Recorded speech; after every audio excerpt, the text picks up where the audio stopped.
This is the Startup Still Say podcast. Thank you for tuning in. Do us a favor, like, subscribe on YouTube or LinkedIn, and be sure to give us your feedback. Hope you enjoy this episode. Everyone, welcome to a brand new episode of Startup Still Say. I'm your host, Anthony Prakash, and today I'm super delighted to bring to you Gina Elmanasterly, who is based in the Florida area. She brings to us a story of Fully Fine and her journey of coming from an immigrant family, settling down in the U.S., making a brand by herself, her ups and downs as a founder and CEO, and everything in life that has brought her to this point. Gina, welcome to the show. So great to have you here. Thank you, Anthony. Thanks for having me. So first of all, we should tell our audience that we've tried to schedule this quite a few times. You're a global citizen yourself. You travel from continent to continent. And so I'm glad we are able to record this. I'm recording this at even before 6 a.m. in the Pacific time. Very early for you too. Yeah, and you as well. So you're right now in Egypt visiting family. Yeah. So why don't we get started with just a little bit about yourself, Gina, your journey in general as a founder, what brought you here? Just give us a little backstory. Yeah, sure. So I was born and raised in Egypt. So I think, being raised in a third world country taught me a lot from a very young age. I love it here. It's just that opportunities here are not, the same as in the United States, for example. So from a very young age, I know that this might sound kind of cliche, but I've always wanted to do something of value, make a difference. I just wasn't sure what exactly yet. And then I graduated college, moved to the US about 5 years ago. And that's when I started the whole journey of starting my own business, which is Fully Fine. Awesome. So we'll surely touch upon Fully Fine and what Fully Fine is. But let's go back to what you said. You see your upbringing and your college and all of that. Were there any other entrepreneurs in the family, Gina, that you looked up to and said, hey, he or she is my inspiration, and you look up to in your current journey as well? Yeah, so it all started with my grandfather. He passed away when I was younger. I always think that if he was still alive till this day, I would have learned a lot from him. He was always an entrepreneur, businessman, and just an amazing guy in general. And then so after him, my dad, also an entrepreneur, learned a lot from him as well when it comes to business. And so yeah, I think it runs in the family. So maybe that's where I get it from. That's cool. That that DNA has kicked in, Gina, and you're on your way as well. So in terms of your journey. Yeah, obviously, we spoke about this briefly, that you've moved around. Right now, you are catering to the U.S. market with Fully Fine. You're based in the U.S. Where did you actually get the idea for Fully Fine? I see from your background, you did not start off as an entrepreneur. You tried various jobs. You probably did not like him, and you got that spark somewhere, right? So tell us about what was the impetus behind saying, hey, here's a market I'm passionate about, and I want to do this. Yeah. So from, a long time ago, I've always tried to take good care of my hair. I remember I tried a bunch of products out there and nothing really stuck with me. Nothing was worked perfectly. Everything would either weigh down my hair, make my scalp more oily and greasy, or just dry out my hair. So nothing really worked. And then a few years ago, I was diagnosed with mild seborrheic dermatitis on my scalp, which I wasn't even aware of what that is at the time, but I guess my dermatologist said it was from stress, or it could be, multiple different reasons. But he recommended I use shampoo with steroids in it. I didn't like the idea of using steroids consistently on my scalp because it penetrates and stuff. So that's when I did even more market research, and I did a lot of market research during that time. I tried every and any product that I could find out there that's either stated to be for fine hair or for all hair types. And then I tried all the products that said, they're for all hair types. Nothing worked. And that's when I dug even deeper and tried to find products that said that they were just for fine or thin hair, because that's my hair type. A lot of people have come to me and say, but you seem like you have thick hair. But it's like, no, I have fine hair. I just have a lot of it. It's just that because a lot of people might not be aware of what fine hair is. It means that the hair strand itself is very thin. You can have a lot of it, you can have little of it, but that's what fine or thin hair is. And so I tried to find products that worked. I tried everything that said it was for fine hair. Nothing worked. Same problem. Weighed down my hair, made my hair heavy, my scalp even more oily, dried out my hair. Nothing really worked. So, and then I found a lot of brands out there that were either just focusing on thick, coarse hair or curly, thick hair, but I couldn't find anything out there that was for fine hair. There are brands that have, fine hair lines or some products for fine hair, but they're not specialized in creating products specifically focusing on fine hair needs, with the ingredients that they need for it to be lightweight enough yet effective. So that was sort of like the light bulb moment of, I started to think, why can't I find a brand out there that's just for fine hair? Because it's something I would want myself.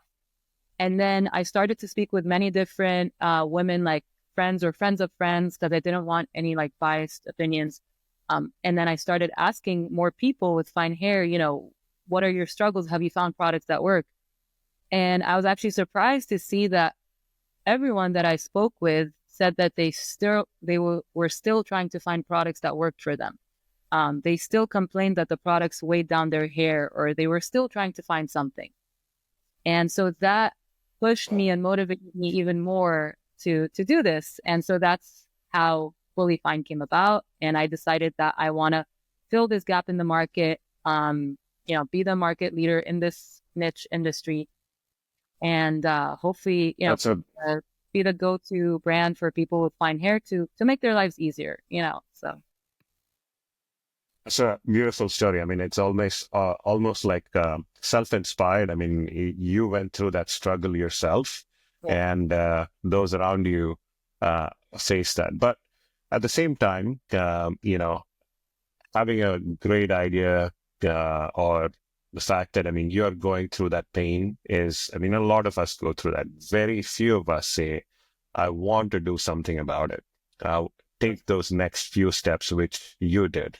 So kudos to you on that. Yeah. But at the same time, I'm assuming you would have also had a lot of apprehension about it, in the sense saying, can I do this?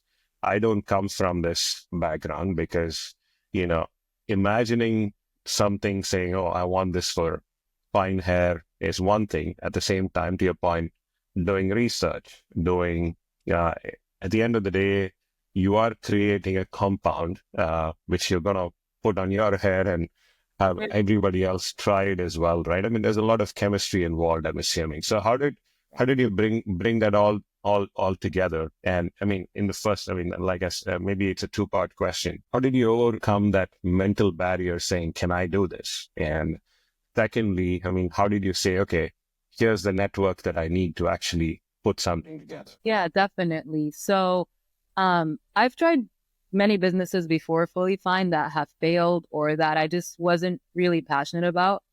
And I learned a lot from them. So I'm very glad that I went through that experience and that journey. And I learned a lot. And I did that to learn, it's like learn as you go type of thing.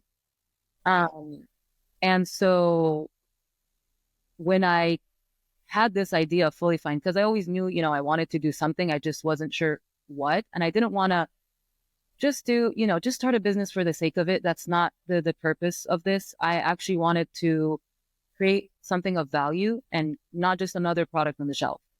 So that's why I was patient. I was like, okay, I'm just going to wait until, I find something that's worth pursuing and something that's actually going to help people, not just, a random product. So that's why, the stuff that I did in the past and the businesses I did in the past, I learned a lot from that experience. And then as I was going through, one business to another, or the different challenges, different ideas, and then I found this when I got this diagnosis, and then I started doing my research on the hair care products, started speaking with multiple other people, and found that there is this common struggle and this problem that doesn't have a solution yet. Now it does, but before Fully Fine. So so that inspired me. That was like, okay, I have something. Like, this is something of value. This is something that's actually gonna help people and help make them feel better about themselves, change their lives, make their lives easier. For example, I get these, stories from multiple customers. One of my customers, she experienced postpartum hair loss. So she's been using our product for 6 months and it helped her hair grow. So just these stories are the reason why, I was like, Validation. Yeah. exactly. So these are the stories that it's like, this is why I want to do this. This is why. So that's in the beginning. Of course, it was very difficult because I wasn't sure if this was going to work, or, if this was like worth it. But then how I was able to pass that was by speaking to people first. So before I, jumped into starting a business, starting a product, I spoke with a lot of different people first, talked to them about the idea, presented it, and then based on their feedback, saying that they would love something like this, and the demand was there. People were looking for this. So that's why I was like, okay, I'm going to do this because people want this and I want this. And, so I was like, I thought it was just me in the beginning, but then when I spoke to multiple different people, I found that, a lot of people, I even posted once on a Facebook group, a local Facebook group in Tampa, and I got like a ton of comments within 24 hours saying, oh yeah, I want this. I would love to try this product. So that was proof that people want this. People are waiting for this, and this is going to help them. So, and then to answer the second question of the chemistry, I then started looking for a cosmetic chemist. I spoke with many, many different people until I found someone who's amazing. And we started working on it together. I think it took us about a year to perfect the formula and put everything together. We did a lot of research on ingredients, what's good, what's safe. That was my number one thing. I kept telling her, like, this has to be safe. This has to be safe. I'm not putting it on the market if it's not safe. So that's why it took us a while, but it was obviously worth the wait. Yeah. I mean, I've never been through a journey like this, but I can imagine, I mean, how every failed experiment must have been, right? I mean, to your point, I mean, you didn't want steroids. That's a first thing. And for it to be natural and, safe, that's a big deal. I mean, especially with a product like this that you're using on yourself, and the last thing you want is to cause damage to anybody. Yeah. So I'm not probably familiar with the process, Gina. I mean, is this for both or the use as well, right? I mean, you did mention a lot of women. Can men use this as well? Oh, yes. Yeah. So, anyone so yeah, it's for everybody. Yes. Everybody with fine or thin hair, or even like thinning hair. Yes. I'm way past that, so I can't do much. Maybe you can try it for like hair growth. No, I'm just kidding. Yeah. Jokes aside, so back to the story. So you start this, and for every business, I mean, you need not only the demand, right? I mean, you obviously need the financial backing, somebody to say, hey, Gina, I believe in you, and I want to invest in you. I mean, how is that network for you, and who is currently supporting you on the financial journey behind Fully Fine? So far, Fully Fine has been self-funded. We're still bootstrapped. Yeah. Been a long journey. I had to work 2 jobs at some point to be able to save up and, invest the capital that I wanted to. I will say that at some point, my parents were very helpful because I got to live with them and not pay rent, which is, I used to, so I lived with them at first and then I moved out for like a short period of time. And then I decided I want to go all in on my business and be very serious about it. So I moved back in with them to everything that I was saving up or making from the jobs that I was had at the time. I wanted to put it in my business rather than put it in rent. So my parents have been helping me a lot with that. Um, so so yeah, so far it's self-funded, everything from my savings, and obviously reinvesting in the business. And yeah, I'm definitely looking for investors, trying to grow that network. So I've been trying to network through LinkedIn, networking events, like local events. So, still on that journey and open to it, but I'm also still considering if it's too early on for us, maybe we should just wait a little bit, or maybe, if I find the right strategic partner, it would be worth it.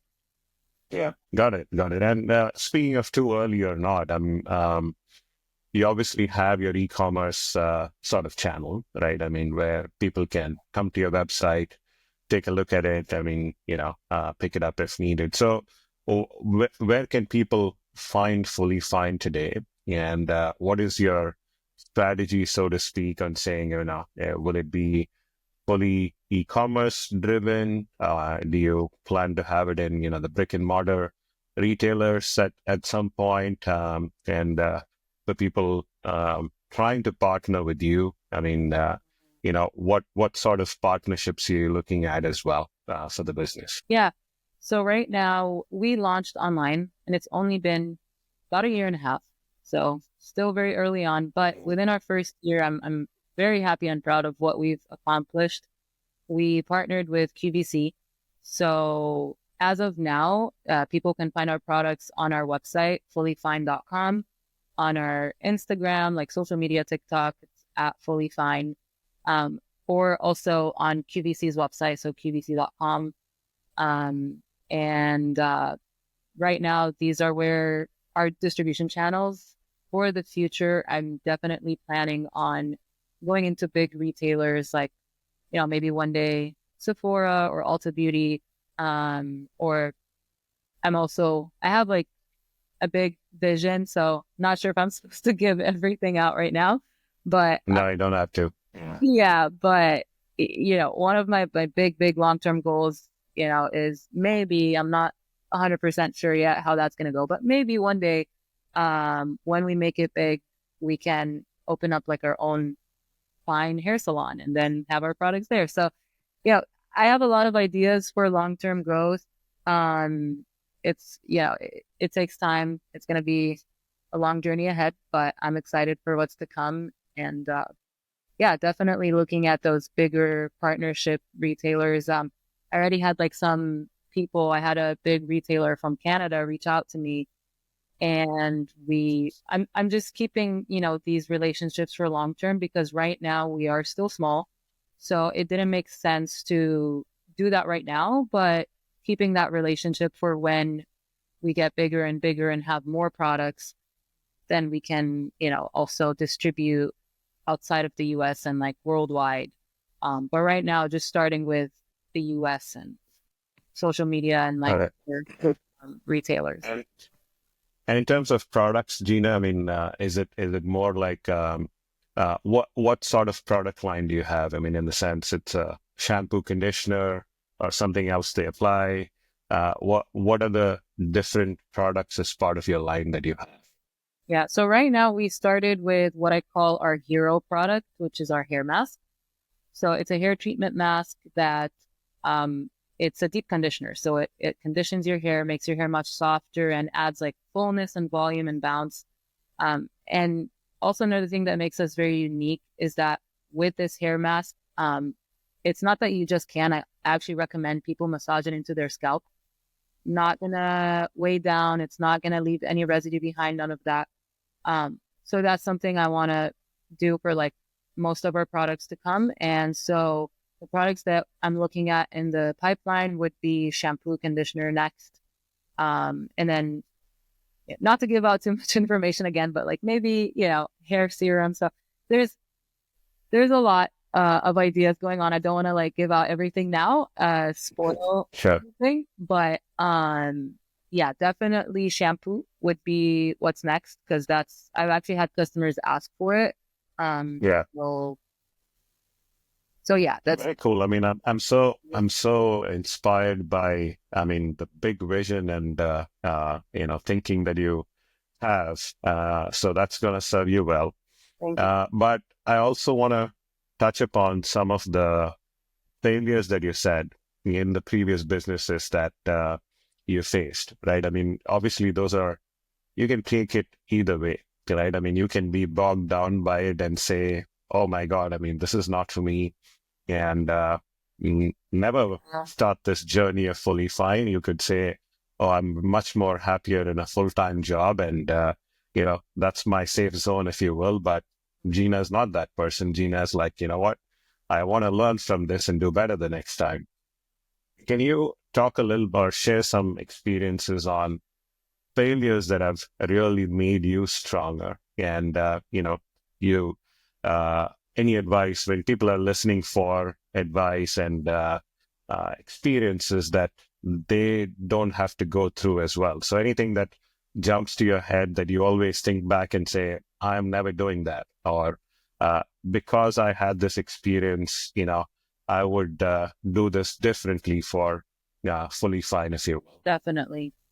Yeah, so I definitely had those thoughts of just sticking with a 9 to 5, having the job security. I think any entrepreneur goes through that, and that's the most challenging thing I would say that I had to go through, is overcoming like the mental struggles and like hurdles of the uncertainty of what's to come next, and just wanting that security. So yeah, in the past, I mean, now thinking about it, I don't think I would do anything. I think the number one thing I would probably do differently is maybe focusing more on having, I guess like a better, like I graduated with marketing. I worked in sales, and then I did sales support because I didn't really enjoy doing sales for, other companies and just being on the phone 24/7 and all that. But, I think I would have maybe pursued something more of something I was passionate about, while I was in college, or something with a better like career plan. Because something that I did learn is, instead of me having to go work those 2 jobs and do all this and that, because I worked at a restaurant, and then I worked full-time, like in corporate office desk job.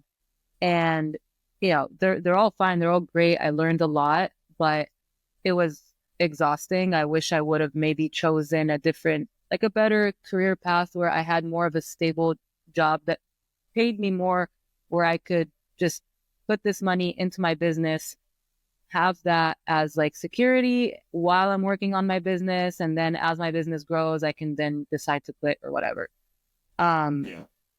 But so I think that's one thing, I would have done differently, instead of like freaking out about my career.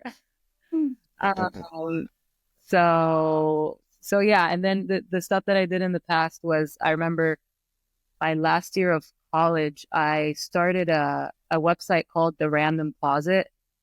That was the first business that I did. And I was just like selling some random stuff online, like popular random products. And because that at the time, that's when the whole online, people buying online and stuff was starting to boom. And I wasn't really buying it at first. So I said, let me try it and see if this actually works.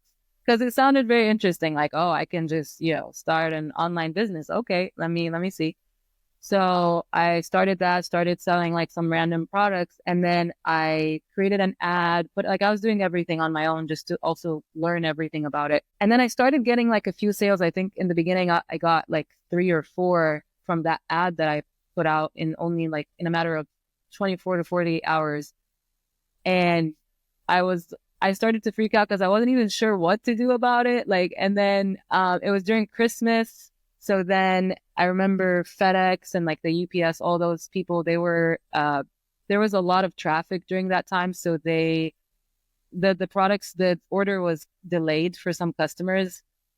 And then, so a customer wanted to return it because they weren't going to get it in time. I didn't even know how to do returns. Like, I was like, I don't know what I'm doing, you know? Wow. So And this is all from your dorm room, I'm assuming. Yeah.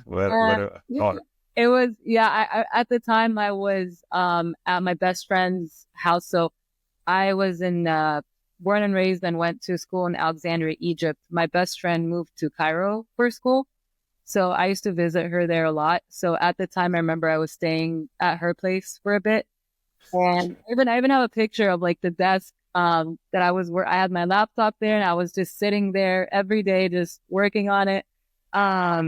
So it was a good time. It was fun. Like I learned a lot and, and then I shut down that business because I was like, I don't know what I'm doing. I don't want this to be, unethical or anything like that. I could have continued, and just learned more but I learned what I wanted to learn. I saw that, the proof that this works. So I decided to shut it down. And then after I had like another idea, I didn't really pursue it that much. And then when I moved to the US, I started getting people from like network marketing, MLM companies reach out to me. And at the first, like in the beginning, I didn't even know what that was. Cause I had just moved to the US. I wasn't sure what this is, but everyone was like, oh, you can do this and let me teach you. And again, I went into it just as a learning experience. So I tried doing that for a bit, didn't like it. It just wasn't ethical for me. I know some people do it professionally and that's fine, but it just didn't sit well with me. So I decided, no, like, I don't want to do this. And I decided I wanted to do something, that's actually like my own products, my baby, something that I'm passionate about. So yeah. Very cool. I mean, these are all stories that you can put in your book someday. Yeah. Maybe, So, yeah. That was awesome. So speaking of a book, people always talk about their inspiration as well, their role model. You did mention, entrepreneurship is in your blood, so to speak, with your grandfather and your dad. I mean, anybody else that you look up to, Gina, as saying, I mean, here's my role model or my inspiration, and take actually their path and their principles, if you will, as a CEO and founder. Anyone you look up to? Yeah. There is someone I look up to. He's not a CEO or founder yet.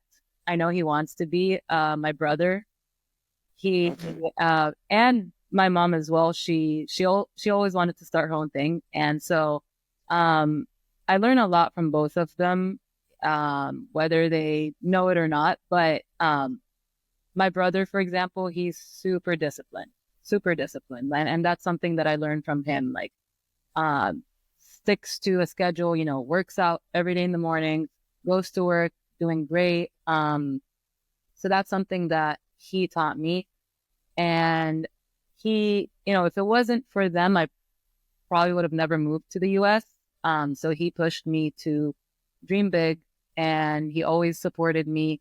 And so I've learned a lot from him in the very beginning of this journey, and I still continue to learn a lot from him. And from my mom, yeah, I mean, she taught me a lot about strength and just, continuing to be humble. And so yeah, I learn a lot from my family, and that's good. I mean, it looks like you have a beautiful family, and you're very, very thankful for their support, right? Which is super important in a journey like this, especially. It's a tough journey, and you're in a way. I'm sure you'll say, I've heard a lot of founders say, you feel like you're so alone in that massive, massive world, and there's nobody to lean on and support. But in your case, I mean, you have a moral strength, system, if you will, or a network, if you will, just on with your family, and your own experiences are supporting you, saying, okay, keep pushing, right? Which is awesome.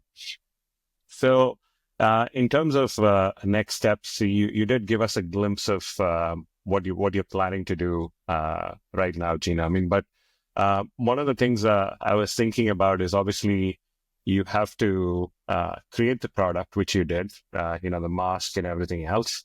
But in terms of mass production as well, right? I mean, that's a different step by itself to say, okay, you create one batch is fine, but I mean, you have to create partnerships with that ecosystem to mass produce your product and ship it. I mean, it's a whole supply chain as well, right? I mean, are you doing all that through partnerships right now, or have you built that yourself for the company already? Yeah, so I work with third-party people. Again, in the beginning, it was very tough to find a good manufacturer to work with. I networked with a lot, spoke with a lot of them on the phone, visited multiple facilities before I actually found someone who's really good. They're a family-owned business, so really good people. Went there, visited the facility, had lunch with them, and it just, it really worked out like that, where after going through multiple people who I wasn't too sure about, and then I finally found people who are actually really good and cooperate with me and, help me, because they see this as a partnership. As we grow, they grow. So I'm very glad that I ended up finding them. And with supply chain right now, for QVC, we work with a third party, also really good people who ship out the stuff for us. For the website, I initially started also with like another fulfillment center, but things weren't going too well. So I decided for our website, I still ship things out personally from my parents' house. Very nice. Yeah.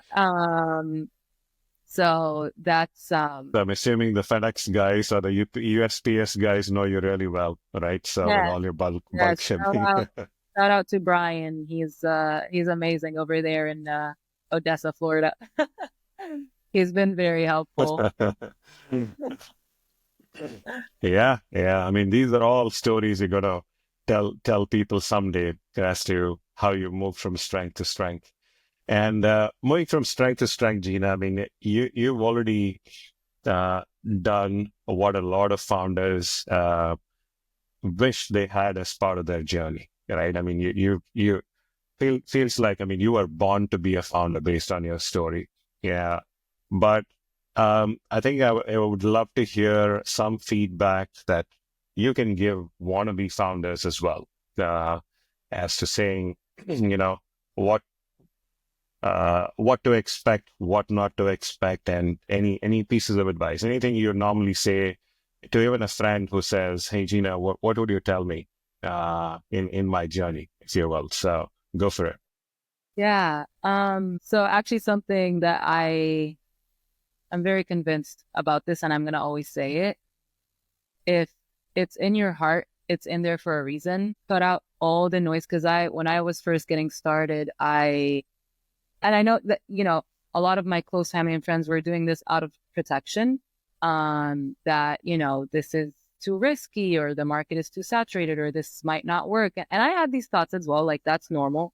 But every time I would kind of like take a step back from Fully Fine, or, if I'm going through any mental struggles that this is too much, this is too overwhelming, every time I took a step back, or every time I, took kind of like a break and not really working on it for like a day or two, it's always at the back of my mind. Like, and it's always in me, like in my heart, in my gut. Working on it is something I'm very passionate about. It makes me feel alive. I love doing it. So that's my advice, is If it's in your heart, it's in there for a reason. So go for it and cut out the noise. It's going to be very hard. You're going to have doubts. You're going to have a lot of mental challenges, but the most important thing is just to keep going. In my opinion, that's what separates someone who succeeds from someone who doesn't. Is not because this person is more talented or smart or any of that. It's just that they kept going. So consistency, keep that momentum going. Doesn't have to be perfect. It just has to be done. So Beautiful advice. I love it. If it's in your heart, it's in there for a reason. So I'll remember that as well. yeah, good. Awesome. So, anything else you'd like to share, Gina, about your story? Anything that anything about Fully Fine that you want people who have the fine hair to know, your customers to know, people who want to invest to know about Fully Fine that I've not touched upon? I think we've pretty much covered everything. I would say,